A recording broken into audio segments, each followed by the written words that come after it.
Is the moon hiding a hollow core, one with an advanced civilization? If anyone did not believe our moon might be hollow, it was UFO investigator and author Rob Shelsky. However, after researching the facts, the author did something he rarely does. He made a complete about-face on his views regarding the hollow Earth theory. Just why did he do this? For a good reason, because the evidence to support the idea of our moon being hollow was far greater than he had ever suspected. Who is Rob Shelsky? Rob is an avid and eclectic writer of both fiction and nonfiction. Rob, with a degree in science, has written a large number of factual articles for the former Alien Skin magazine, as well as many others. With over 20 years of research and investigative efforts behind him, Rob is well qualified in the subject of UFOs. As a skeptic, he likes to kick the tires surrounding UFO phenomena and enjoys asking the hard questions others seem to avoid in search for possible, yet convincing answers to these ongoing enigmas.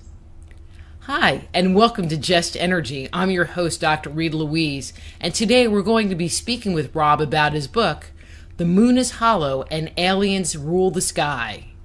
So please welcome Rob Shelsky. Hi, Rob, and welcome to Just Energy. How are you doing today? Okay, Dr. Rita, thank you for having me on your show. Well, I think the nature of your book is going to be something really interesting because there is just so much controversy around the moon. Is it hollow? Do we have bases on there? I mean, there's just so much going on. But let's start here. What first turned your attention to looking at the moon? Well,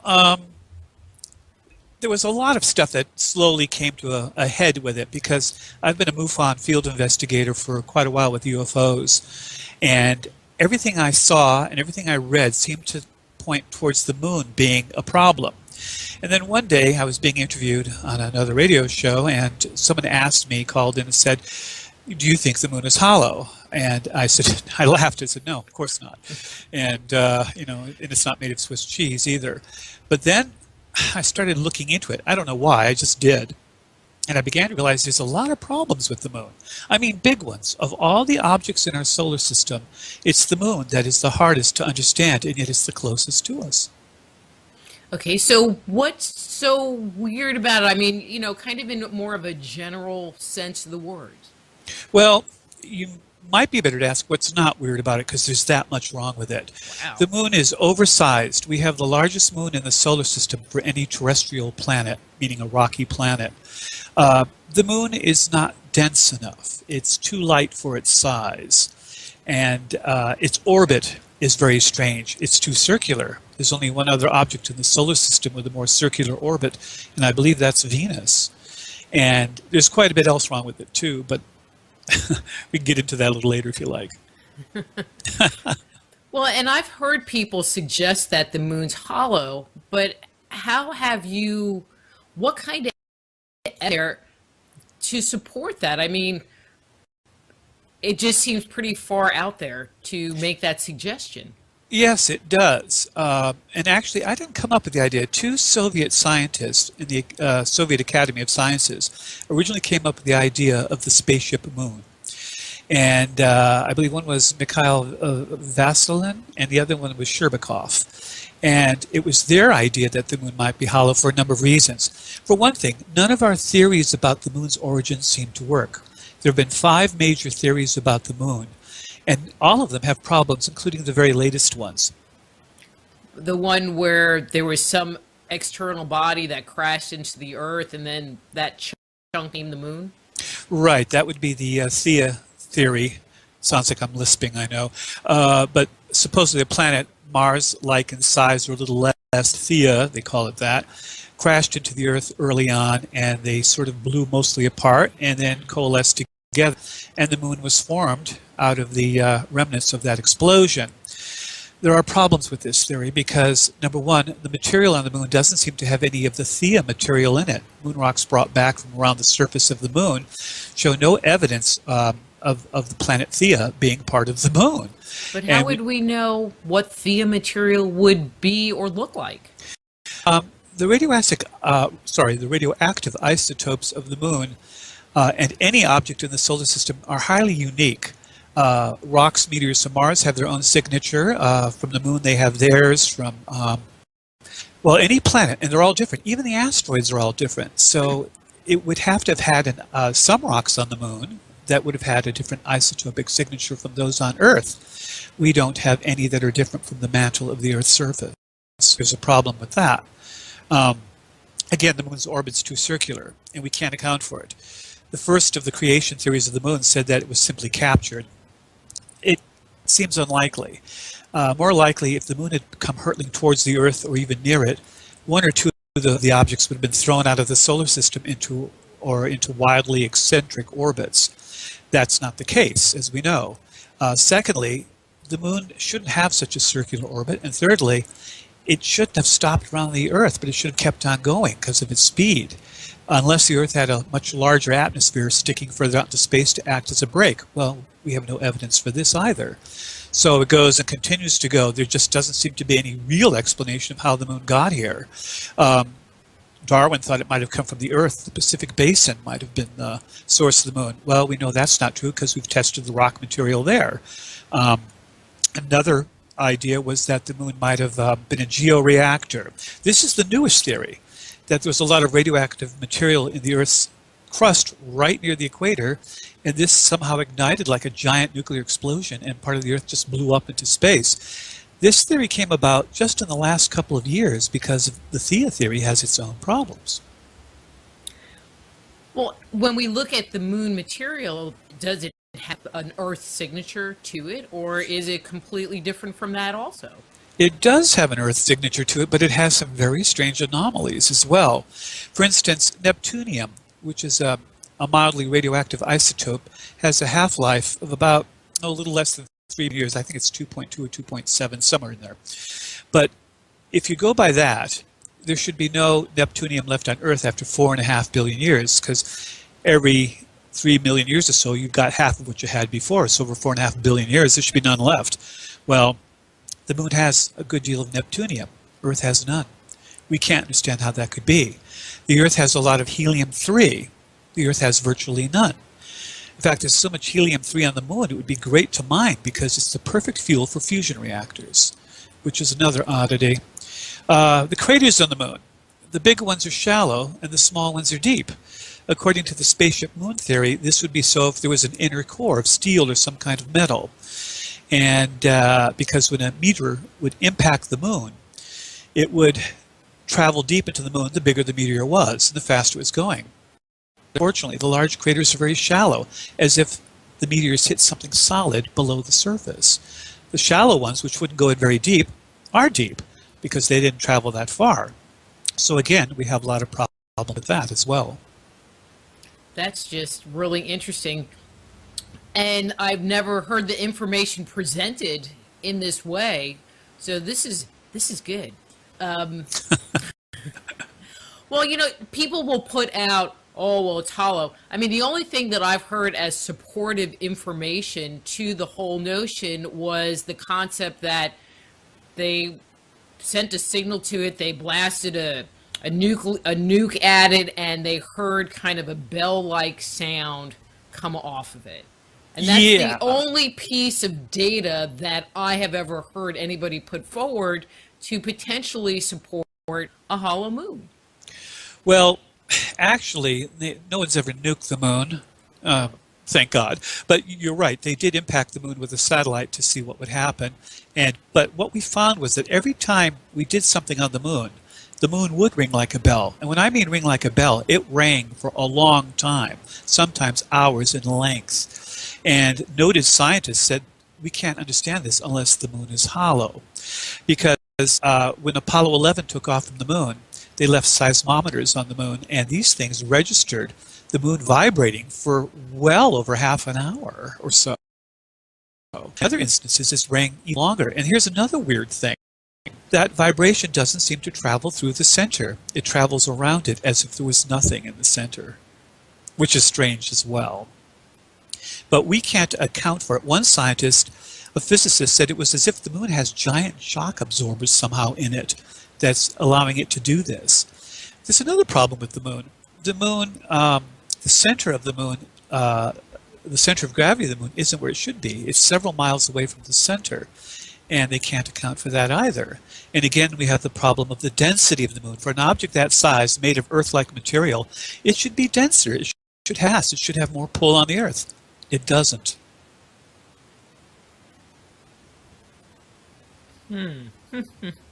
Thinking that one through, are we? Yes, we're thinking that one through. But can a planet be hollow? I mean, like, there are people that say hollow Earth theory, and I believe that there are big caverns within the Earth and definitely hollow spots. But it sounds like what you're talking about is kind of like a giant round egg that's hanging out in our sky and not just caverns. Well, actually, I'm of two minds about that. The two Soviet scientists felt that there was a core about 25 miles down and about 25 miles down and quite thick, like 20 or so miles thick of solid metal, maybe titanium. By the way, we have titanium on the moon too, which we don't have on Earth. And that's another strange anomaly as well. And this inner shell would act as the outer for a hollow center. I'm not sure if the moon is entirely hollow. It may have large lava tubes and caverns in there, but it would have to have very many to account for the lack of density that it has. And so, yes, it could be empty in the center, hollow, or it could be a lot of huge caverns. But if it doesn't have as much density, why doesn't it actually end up getting pulled toward the Earth because of the gravity? Well, actually, the reverse would be true. If the moon had more density, had more mass, the Earth and the moon would be more attracted to each other. Larger objects have more of a gravity pull than light ones. So, and the moon is actually moving away from the Earth ever so slowly. I think it's about an inch a year or so, and which means at one time it should have been much closer, though we have no evidence for that either. There should have been some kind of symptoms, characteristics of the moon having been very close to the Earth at one time. We don't have that. No evidence for that. The moon is at a very funny place in the sky. Of all the satellites in the solar system, all the moons around all the planets, only our moon is situated at such a point that it makes for a perfect total eclipse. It also has the perfect solstices and equinoxes, the same as the sun. We're the only moon that has that, and we also have, again, the largest moon of any terrestrial planet in the solar system. And you don't think that some of that is just our interpretation of what we're seeing, or us trying to lay our beliefs over a situation as far as especially the solstices and equinox? Well, yes, I think you can take any one piece of evidence and say, well, it's just a coincidence. But when you start putting all the pieces together and you have coincidence after coincidence, then you have to wonder if something else isn't going on here. I mean, we have the idea that the moon rings like a bell. We have titanium on the moon. We have neptunium on the moon. We have helium-3 on the moon, which we don't have on Earth. We have no evidence of Theia being part of the moon. The moon's orbit is too circular by far. Orbits are naturally slightly elliptical, and the moon's is just a little too circular for that. The moon's situated at such a point in the sky that the equinoxes, the solstices, and it's perfect for total eclipses. Now you start adding all that together, and you have to start wondering, what's going on? Well, what about the notion, and I've heard people talk about this, that it's actually a spaceship? Well, that's the spaceship theory. The two Soviet scientists who in the late 70s came up with this theory felt that the moon had been moved into orbit around Earth. And of all 5 theories that we currently have for the origin of the moon, the spaceship moon theory is the only one that answers every single problem we have with the moon. It accounts for everything. All the other theories of the moon, by all the cosmologists, all the astronomers, have major problems with them. So you're not saying it was aliens, but it's aliens. Yeah, I'm saying it's aliens. It wasn't us, unless we had a civilization long ago that was capable of such a thing, you know. Seems like anywhere you look, in the natural world, in the mythic record, you know, now you're throwing the moon on top of this pile. The easiest explanation for what's going on is it was God who made it perfect for mankind, you know, or extraterrestrials, and I see those terms being pretty Interchangeable. interchangeable. Correct. A matter of Yes, semantics. it is a matter of semantics, but there is one major difference. If it's God who did all this for us, and it would be nice to think it was, then he should have done a better job because there are some major problems with the moon. It's like he whoopsed up there a couple of times. And if it is aliens, then we have another problem. What are they doing here? Why are they here? And what are their motivations and goals? When we look at the moon, I mean, it's not habitable or human life, but do you think that there could have been life on that planet that could exist in whatever atmosphere is there? There's almost virtually no atmosphere on the moon. It's the nearest thing we have to a perfect vacuum without quite being a vacuum. Even the exhaust of the Apollo missions significantly added to the atmosphere of the moon because it was so close to zero to begin with. So, I mean, even if you put a little bit of emptied in one oxygen tank on the moon, that gives it more of an atmosphere than it had before that one oxygen tank, so quite a bit more. But no, the moon has no atmosphere. Whoever's on the moon or has been on the moon has to have been protected underground, and again, we have that spaceship moon theory.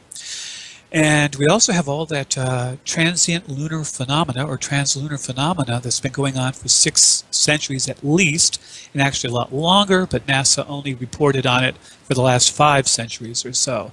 And that is significant too because it shows whatever is happening on the moon has been happening for a very long time. Okay, so what's been happening? What's this translunar everything. phenomena? Everything. Well, like Ever, what? the NASA issued its own report on this, and it's public domain. You can look it up on the internet. And basically what they did was they had researchers compile reports of anything that was seen on the moon over the last, well, almost 5 centuries. And that's about the time when the telescope became popular, and that's why they used that period. And the thing is, they came up with an incredible amount. And these aren't just fly-by-night observers we're talking about. We're talking about mainstream astronomers. We're talking about Tycho Brahe, Copernicus, all sorts of astronomers that are lauded in astronomy as the fathers of astronomy. And they found everything on the moon you can imagine. They have seen blinking lights. They have seen flashes. They have seen streaks. They have seen tracks, they have seen trails, they have seen mists, they have seen vapors, they have seen what they thought were volcanoes. Well, there are no volcanoes, at least not active ones on the moon. In fact, most cosmologists and astronomers don't think the moon has had active volcanoes for tens of millions of years, probably. So what we are seeing on the moon is unaccounted for because it has no atmosphere. They see lightning streaks. No atmosphere, no lightning. They see flashes, they see flares, they see moving, pulsing lights across the surface of the moon. What are these things? Into your imagination, obviously. That Tycho Brahes and Copernicus and Galileos as well. That's right. That's right. Are there any other planets that don't have an atmosphere? I mean, we know like Jupiter has the sphere, Mars has atmosphere. It seems like most of the ones that we look at, except for maybe Mercury because it's too friggin' hot, have atmospheres. Right, but a lot of satellites don't. And, well, I won't say a lot, but a number don't. And the moon happens to be one of them. It is a bit odd it has no atmosphere at all. It's not that small where it shouldn't have some kind of an atmosphere, but it had it all. Other moons, depending on how you want to pronounce it, whether you want to do the Greek or the modern language, Deimos and Phobos or Deimos and Phobos of Mars have no atmospheres. They're very small. They're hardly larger than asteroids. But we used to think they were asteroids caught by Mars, and now we're not so sure. We don't think they might be. In fact, Phobos might be hollow as well. It might be the other hollow moon. And isn't it strange that there might be a hollow moon orbiting the only other planet in the solar system that might have once held life? That is interesting. Is it in a circular orbit? No, it's in a very strange orbit. In fact, we cannot account for its orbit. The orbit is very retrograde.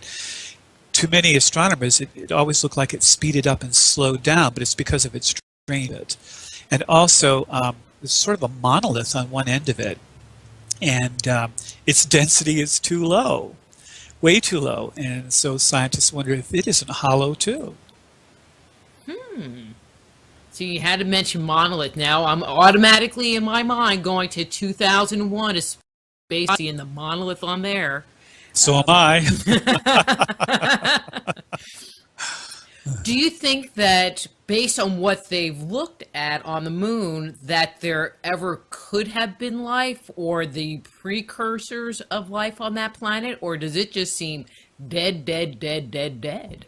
I think it's always been a dead world, at least on the surface. I think the lack of an atmosphere, there was heavy bombardment. By the way, that's another oddity about the moon. I keep giving you these oddities. The side facing us has what they call mares on them. It's Latin for seas. And they are big, large, flat areas. Look up at the moon at night and you'll see these like dull, gray, dark areas on the moon. These are these so-called huge lava beds.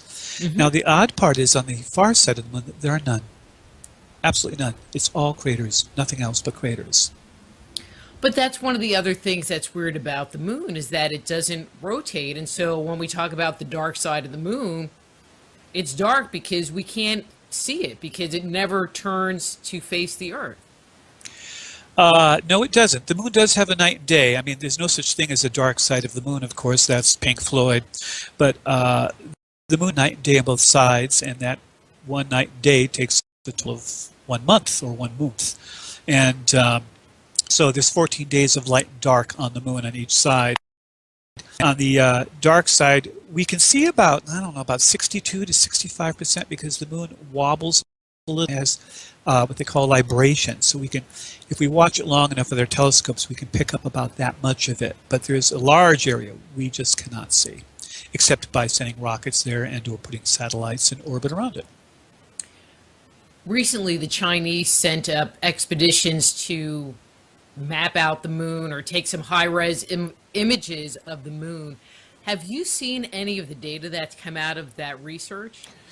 There wasn't a lot. The rover they put on the moon stopped functioning not long after they put it there, and most of the data, what data we were allowed to see that was made public by the Chinese, was pretty much run-of-the-mill, but then it hadn't landed on the far side of the moon. So, of course, we're going to get the same data that our own Apollo got for us as well. And see, I thought they mapped out from space. I didn't realize, I mean, I knew they put a rover down there, but I thought they also did aerial imaging of the moon. No? Yes, they have done aerial imaging of the moon, and now we're getting into the problems with NASA and all these where it looks like things have been airbrushed out. I myself have tried to find the original high-resolution photos from NASA of the moon, and they had a site where they had them in high definition. They removed those. We now only have lower medium definition, and you cannot blow those up enough to see. Now, I did manage to find some on another site that were put there before these were removed, and these do show these strange objects on the moon, especially the far side. Well, and I've talked to Mike Barr in the past about alien bases on the moon. It sounds like you've uncovered similar types of things on the surface. Very much, and I do base a lot of my research on other people's research as well that I find that's reliable. One can't do it all from scratch, although I do verify and try to find at least 3 sources independent of each other to verify that something is true. I don't go by just what one person says, and I do try to find the original sources. I have applied for freedom of information material. What little I did get was almost entirely redacted. Not much help. So I'm not quite sure if that was of any use at all, but the evidence seems to show that there are ruins on the moon, maybe of mining camps or something else, and some of them look inactive, and there's a couple that look like they might still be active. And these are on the dark side of the moon? The far side of the far side. Yes, ma'am, they are. The side that we can't see. You know, it just might be a whole NASA conspiracy. They don't want the moon to turn so that we can't see the back. Yes, we might call that another oddity too, but that's probably the result of tidal forces between the Earth and the moon locking towards the Earth. That would be natural. We can account for that. You see, I don't take everything that's an oddity as being a sign of something. I do try to discount it first. Can you give some examples of what kinds of things, these anomalies that you've seen? on the Well, moon? there's quite a few. There's one that looked like a bridge in an original photo, actually two photos taken by two different astronomers of the moon. It's now disappeared. There was something that looked like a square fortress, and I know this sounds like a conspiracy theory, but we were talking about that impact of a satellite earlier to see what dust would be, what atmosphere, or if there might be some water vapor. Granted, there should have been some ice, and they hoped it would go up in the form of water vapor. But it also happened to be the very area where that so-called fortress was, and it's not there anymore. There looks like what was a giant shattered dome. There is an area that they refer to as the LA Basin because it looks like blocks and blocks of buildings like you would have seen if you looked down on the LA Basin, and these run in such straight lines that it's unaccountable. There are grooves in the ground that make right-angle turns. Now, scientists said, oh, this was probably lava flows. Well, lava flows don't make right-angle turns. It flows very much like water. It takes the path of least resistance. But in nature, you rarely see straight lines and right-angle turns. These do this. And how these tracks and grooves were formed, we're not sure. There's also something called the spire, which is something that just towers into the sky and looks like it might be huge. There has been video of what looked like gas venting from the moon from what looks almost like a steeple or chimney at one point. So there's quite a bit on the moon by the looks of it.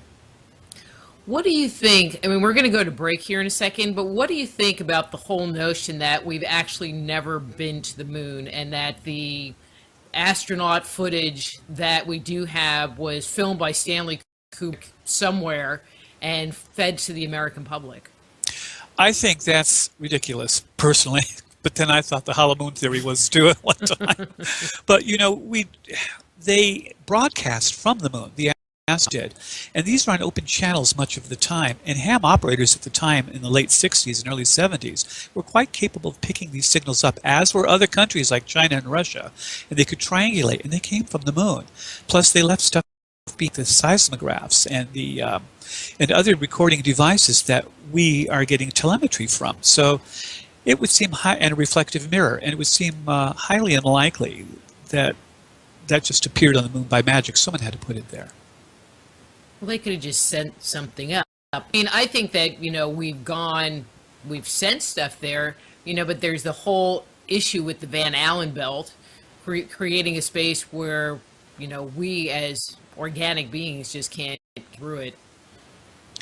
Well, the Van Allen belt is a radiation belt, yes, naturally, but they're well shielded, and yes, they do suffer damage. So do the astronauts on board Skylab, or the International Space Station, and there is a problem with that, especially if it's at the time of a solar flare.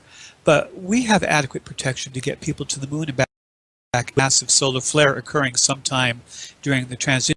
Astronauts would have been in extreme danger if that had occurred on Apollo missions. They were really very lucky in that regard.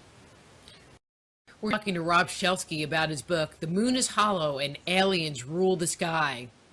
Rob, you were talking about different craters and how, or that lava flow surface that just seems so anomalous. Do you have any explanation as to how that could have even formed? Yes, and it actually isn't mine. It's, again, from those two Soviet scientists. Their theory was that someone took the moon and pumped out the interior magma of the moon. This would account for all those massive lava fields you can see from Earth with the naked eye. And also, apparently, they didn't do it evenly around the moon. They only did it on our side of the moon. Now, there's another oddity about the moon. The far side of the moon's crust is thicker than the near side. Again, these oddities just keep piling up. I don't know how there could be that many. One would have thought. Well, maybe they needed to balance it out like your tire, where you put the little metal things on the rim to make sure it's going in around. So we spin well. You know, that well could be, because when you're with something that large, you've got to be careful with what you're doing. They're basically terraforming the moon, not to make it Earth-like, but to make it suit their needs, if this is the case. Oh, there's another oddity about the moon I thought I should mention, too. We have meteorites that fall from the moon and from Mars. Again, we know where they're from because of the isotopic signature of these meteorites. The moon, supposedly, if it's been in orbit around the Earth for 4.5 billion years, we should have a heck of a lot of moon rocks on the Earth, meteorites. And Mars, the moon is about 250,000 miles away. Mars is on average, because it gets closer and further, but it's around 62 to 65 million miles away. That's a vast difference in scale. And yet the number of meteorites we've found on Earth so far to date are equal. The Martian meteorites are about the same as the lunar meteorites we found. And this is very strange because we can't account for this. If the moon's been up there and that close to the Earth for all that time, we should have a lot more from the moon than we have from Mars, but we don't. But is it normal for planets to give off debris like that? During the molting season, yeah. No, I'm kidding. They all all planets have impact asteroids. And when that happens, a great deal of material shoots up into the skies, and the smaller the planet, the less it's able to capture that material, and some of it escapes and goes into space. It may stay in space for millions of years, but eventually some of it does make its way to Earth and falls here. That's how we get the meteorites from Mars and the Moon. And it seems to work pretty well, although it takes quite a while. So in saying is that somewhere at some point in time, some other planet might get like a piece of array off of one of our satellites? Well, if the satellite was damaged by a meteorite and smashed to bits by a high-speed meteorite, yes, parts would go flying off, and eventually some of them might land up on another planet. Yes, absolutely. Well, that's kind of an interesting thought. Well, it would take millions of years, so we probably wouldn't care one way or the other if it did. You're getting our space debris, but we're dead and gone, So. No, we're going to be highly intelligent, advanced civilizations capable of interstellar travel, just like Star Trek. Come on. Good luck with that. It's interesting you mentioned Star Trek was such a positive, uplifting show, and I used to love to watch it. And then have you noticed all the science fiction shows got very dark, gloomy? Scenes are It's not wet, just drippy. science fiction. It's across the board It in is. genre. It is. Horror, all of it. It's all dark and drippy scenes. Almost all takes place at night, and it all is very negative. I don't understand. In the 60s, we were so forward-thinking, and now it's almost like we're afraid of our own shadows. Maybe we should be. I don't know. But then there's the whole sociological part of it, where this is something that we're being. And so in the 60s, everybody wanted to have their communication device or a tricorder or, one of the little tablets that you could write on, and we created it. Yes, we did. And it's funny. We had a heck of a positive attitude in our sci-fi shows. The future always seemed brighter. And that was in the 60s and 70s. And that was during the height of the Cold War period, when we should have all been living under the mushroom cloud and fearing everything and being in dread of being annihilated at any instant. Now, with the Cold War removed, all of a sudden we're into this dark, deep, almost depressive state. It's really strange. Sociologically, it doesn't make sense. Well, unless you have to give people something to be afraid of. Well, that's your point, and I have to agree with it because it wouldn't be a normal situation. It somehow has to have been created, I feel. Mm-hmm. Okay, back to the moon. Bam! Right to the moon. Anyway, quick trip. Oh, I thought that was crazy. That was a quick trip. Anyway, so if there are extraterrestrials on the moon, or if this was a base at one point in time on the moon, who do you think was occupying these facilities? Well, of course, now we're getting into the realm of speculation, but we do have some evidence that would tend to tell us why, how, and when. And it was in my second book, For the Moon is Hollow and Aliens Rule the Sky, that I really began to try to fix a date and time. Not a precise date. There's one man who actually did. I don't know how he came up with the exact date. I couldn't. But it may be that there was more than one race. It may be that the moon, and this comes more from my second book, is a type of Death Star. It may have been that there was one heck of an interstellar war a long time ago, and the moon was used as the high ground. It was put into orbit to seize control of the Earth.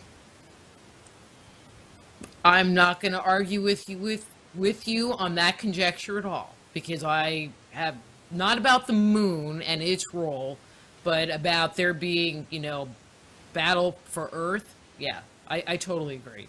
Totally agree. And we do have evidence from different sources, such as the Vedic texts of the Hindus, the Ramayana and the Mahabharata. We also, where it talks specifically about almost 500 species. It talks about space travel. It talks about multiple planets. It talks about a great battle taking place in the space, between the stars. And it even refers to a battle that took place on the moon. And I believe it was Krishna who flew from the Earth in his Vimana to the moon. These Vimanas were flying vehicles that the Hindus claimed existed at one time, and they were very specific in detail about these Vimanas. There is even a manual, pages and pages of long, of how they were constructed and how they worked, and also how the pilots were to fly them. Apparently, human pilots were allowed to fly them at times, and there's like a manual on how they were to fly without colliding with other Vimanas. I guess we weren't too good at it. But even in some of those mythic narratives, when the gods or the children of the gods were learning to fly them, it was kind of like your kids getting in the car for the first time. It's like, okay, I'm going to go in the house so you don't run me over. And there were these narratives that talked about they were not scared, but they were watching to make sure that they didn't crash into anything. So I think that was a fairly common practice, even in ancient times. Yes, and if we weren't pictures of Vimanas, it may account for the craters on the moon. So in that, there are so many people that run around, Anunnaki, Anunnaki, Anunnaki. Do you think it was the Anunnaki? Do you think that the word Anunnaki is just being used in a generic kind of way to represent alien races in general? What's your thought? I have two minds about that. I do think the Anunnaki existed. I think it's what the Sumerians referred to them as. And I do think that they were here on Earth. I do think they were overlords. And in my book, I delve into that quite a bit because I get into the pre-Adamite culture of Earth, pre-flood. And I do think, but I don't think they were the only ones. And I do think we might have been created. There's some interesting information, not necessarily created, but genetically manipulated to serve them. If the Anunnaki existed and they had the priesthood serving them, the priesthood literally served them. In fact, they waited on them hand and foot, fed them, brought them their food, clothed them, kept their palaces clean or temples. Now today, our religions still have the temples, and we still have the priesthood serving the gods, but the gods seem to have vacated, unless, of course, one believes in the Almighty God, and in which case there's a reason to do it still. Mm-hmm. Well, we're going off on a big old tangent that I could just talk on and on and on about. But, okay, so there seems to be, in your opinion, evidence of structures on the moon. Do you think that these are still being occupied? Do you think there's an active presence there? I think there's an active presence on the moon, or at least intermittently there's an active presence on the moon.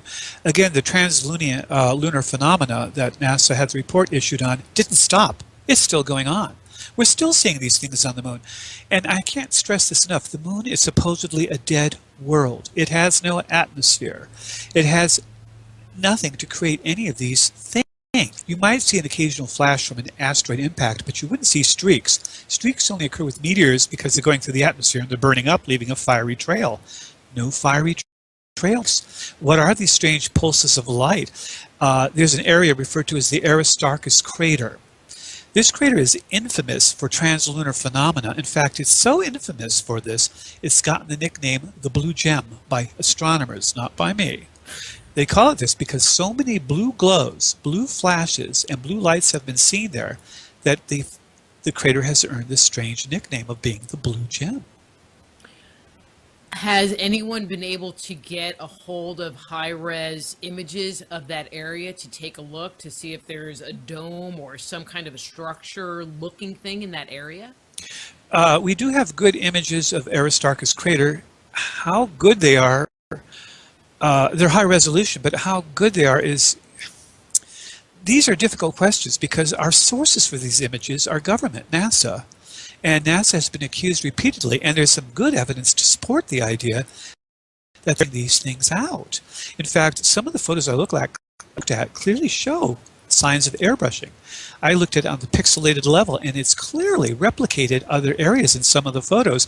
So, although we don't see anything in Aristarchus crater in the form of these photographs, and these photographs can be highly suspect because of that NASA problem, we do have astronomers, bona fide astronomers at different observatories around the Earth independently observing events in the Aristarchus crater.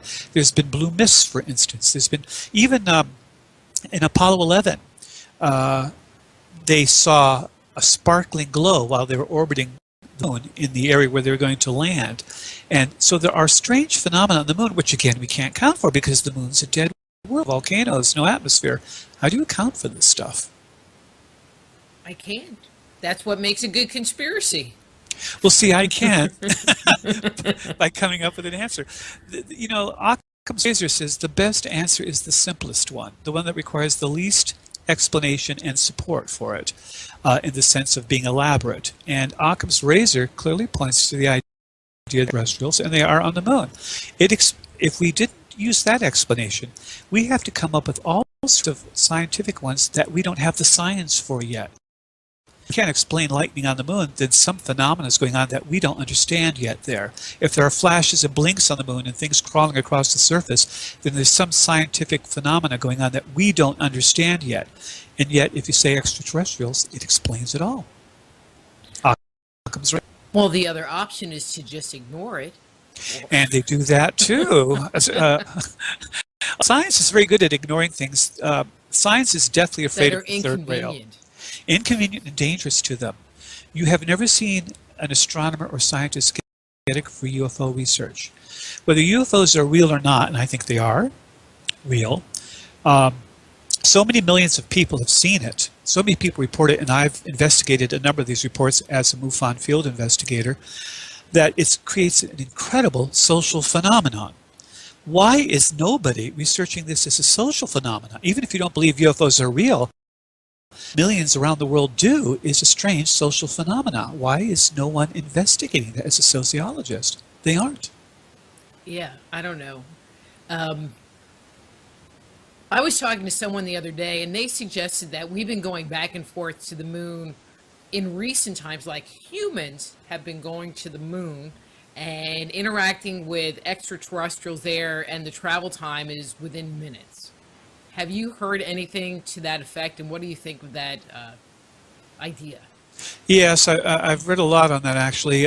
Supposedly the Star Wars program initiated by President Reagan was the start of it, and that some are claiming that we have a secret space fleet. It may not be of it. Is there evidence for this? A little bit. The military, which launched that mini space shuttle that was a drone, and it doesn't have anyone flying it, it was up there over a year. We have no idea what it was doing, why it was there so long, or what that was all about. So, and we do know there's a lot of satellites in orbit that we don't know exist, and we don't know what they're doing. So if this stuff could exist, yes, it's possible other stuff could as well. Then others claim that our technology exploded in the last 50 years, and it has. The sum total of human knowledge in 1957, I think it was, to that point took all of recorded history to reach that point. Now we're doubling the sum total of human knowledge in a matter of months or less. And that's an incredible explosion of technology. And how do we account for it? Did we just reach a takeoff point, or are we getting help? Well, do you believe that Roswell occurred, and could we be back engineering technology that we found in that ship and using it for different applications?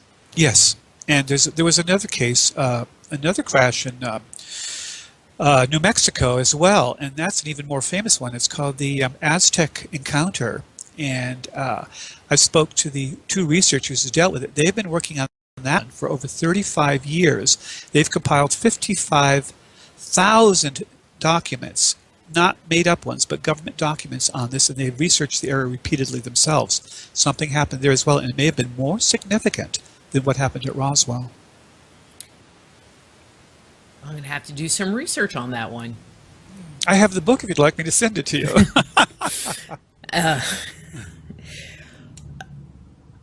Do you think that and we'll go with we went to the moon theory, that when we went to the moon, that the actual moon landings were stopped, that we decided to not pursue going to the moon because we did have contact with these extraterrestrials, and we decided to either take the program secret, like we were just talking about before, or we decided that, they basically kicked us off the moon. I think we've been warned off the moon. I think I think there's a lot of evidence to support the idea. The fact that it's been about 50 years since anyone ever landed on the moon. Why was it such a big deal in the 50s and 60s to get someone on the moon? And then after several visits, we just suddenly stopped. I can understand America stopping. I can't understand France, Germany, England, Russia, China, all doing the same. No one tried to go to the moon after America did. We're the only ones that ever went there and landed there with living people. And yes, I really think that did happen. And the problem is, because we can see photographs of the landers on the moon, we could bounce lasers off the mirror the astronauts left behind, and we saw them setting up on the moon. And how else would those have gotten there? We see the American flag on the moon. How else would that have gotten there? Someone had to put that thing up.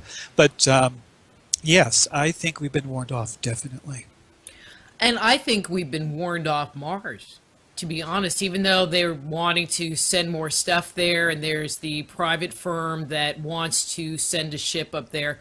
But I think that the multiple rovers that we've sent there that have been knocked out of orbit or crash landed, not accidental, that they were intentionally taken out. Well, you're correct. Mars has had the most failures of any program with regard to sending probes and satellites into orbit around it, both us and Europe, and others as well, Russians and even the Indians. Were trying to send something to Mars and it failed. It seems we have an awful lot of problems when we send stuff to Mars, but we don't have the same problems when we send it to Venus or to Jupiter or Saturn or even the asteroid Ceres, for example. We can't quite understand why it's so common, but there is a high ratio of failures, no doubt.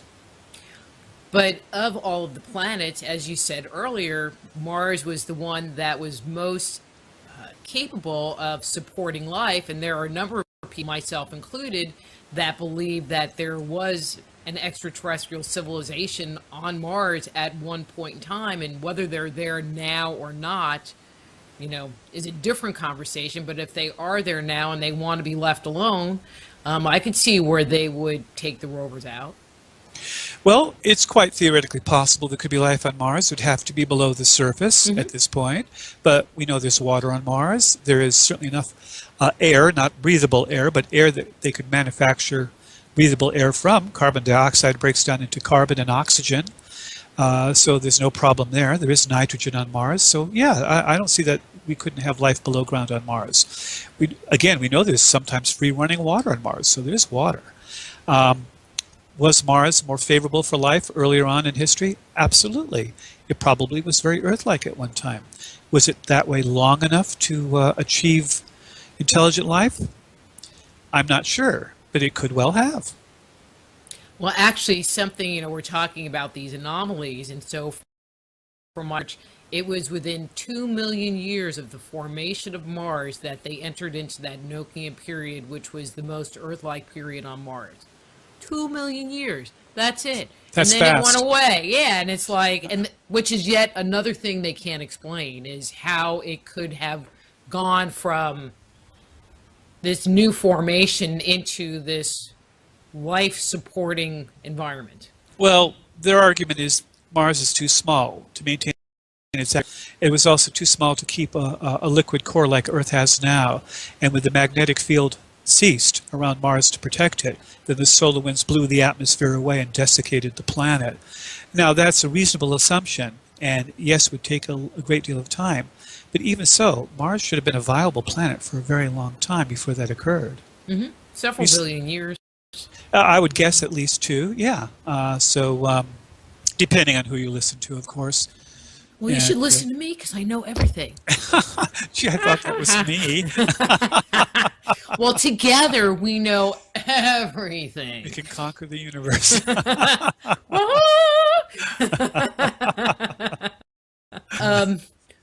So I'm taking from how you're speaking that you don't think that President Obama was part of some secret space mission to Mars and um, et cetera, Uh, et cetera. I have learned the hard way to keep an open mind after my hollow moon fiasco. I even give some credence to the idea of the hot idea. Again, I think it's caverns or something, but uh, I think you have to be very careful about saying it's impossible or never, because, given enough, one of them's bound to be true. And if we are consorting with the aliens from outer space, there's no reason we couldn't avail ourselves of their technology if they're allowing us to. We may be riding on their ships, as it were.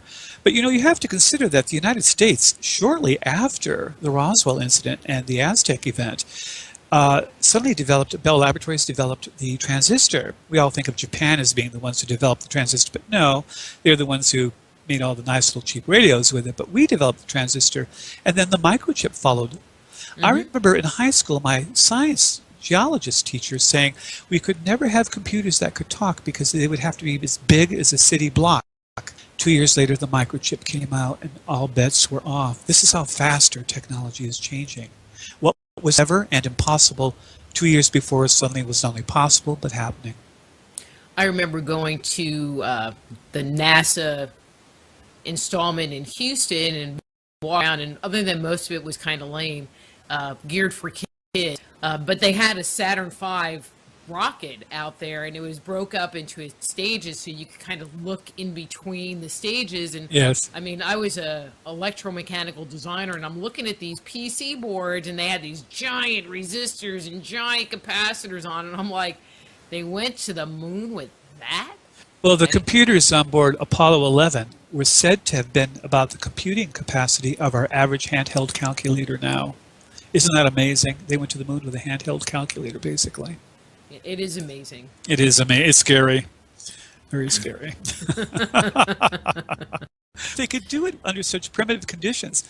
And we now have all this technology and could do it so much easier. Again, the question arises, why haven't we?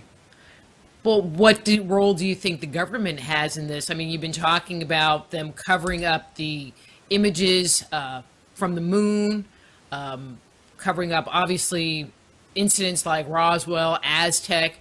What's in it for them? I mean, is it just keeping the technology for ourselves? I'm sure that's an aspect of it. If we have some kind of agreement with an alien culture where we do what they want us to do and in return we get technology, that would be, with our military-industrial complex being so powerful, I could see that being a really good reason for a cover-up. Another reason for the cover-up, the government can't do anything about it. It has formed some kind of agreement with the aliens where they can do what they want, basically, and they will help to cover it up, the government, because they can't stop it. They just want us to have a normal life. I mean, when the Europeans invaded the Americas, the American civilizations promptly collapsed. And maybe our government is afraid of that and trying to keep that from happening with us. Or it could be they're in collusion. That's the third option, active collusion. If that's the case, it's not good. No, it's not good, but it also gives merit to some of those other theories that are out there that, there's this group of reptilians that are controlling the government and blah, blah, blah, which to me is you take weird and then move it into the whole like really scary science fiction horror narrative that we go through our daily lives, and we truly would be living in the matrix because our connection to what reality is so disassociated. So disconnected, yes. Where ignorance is bliss, a little knowledge, dangerous thing. It would be the adage there, I think.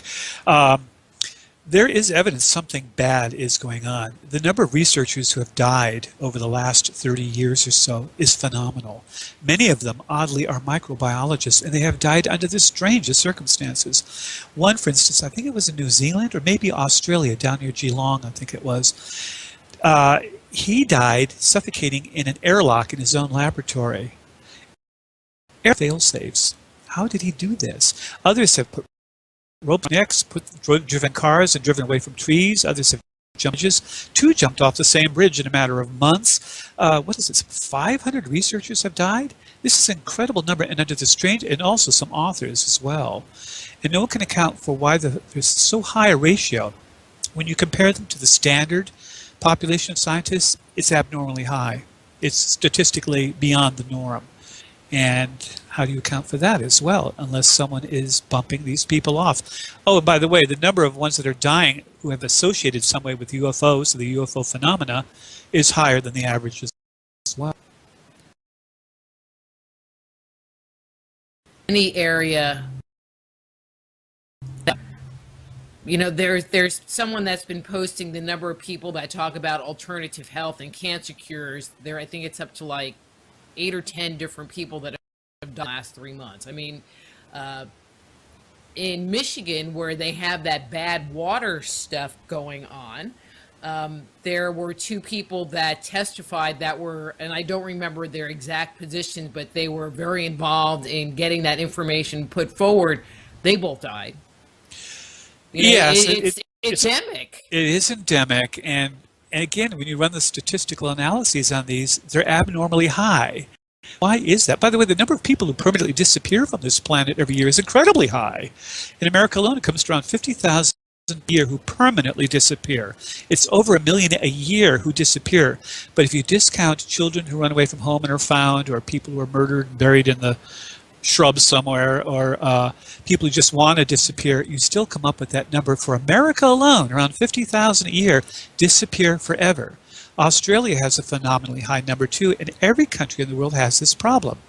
The permanently disappeared is also a problem as well. So if there are abductions, some people aren't being returned.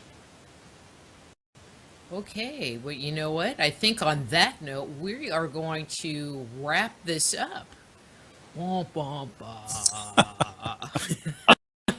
See, now I'll be like going out at night going, okay, but I want to come back. See, it used to be, you know, you drive down like some lonely road and I'd be like checking my watch. Okay, I don't want to have any missing time.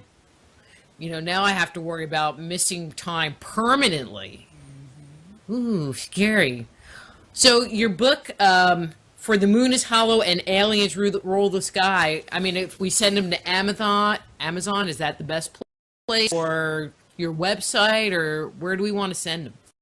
They can go to robshelsky.blogspot.com and click on the links there for it. But my advice is just go to Amazon and under Kindle search, or Amazon books, search my last name, Shelsky, and every book I own will come up. And a few that aren't mine. So don't buy those. Don't buy those.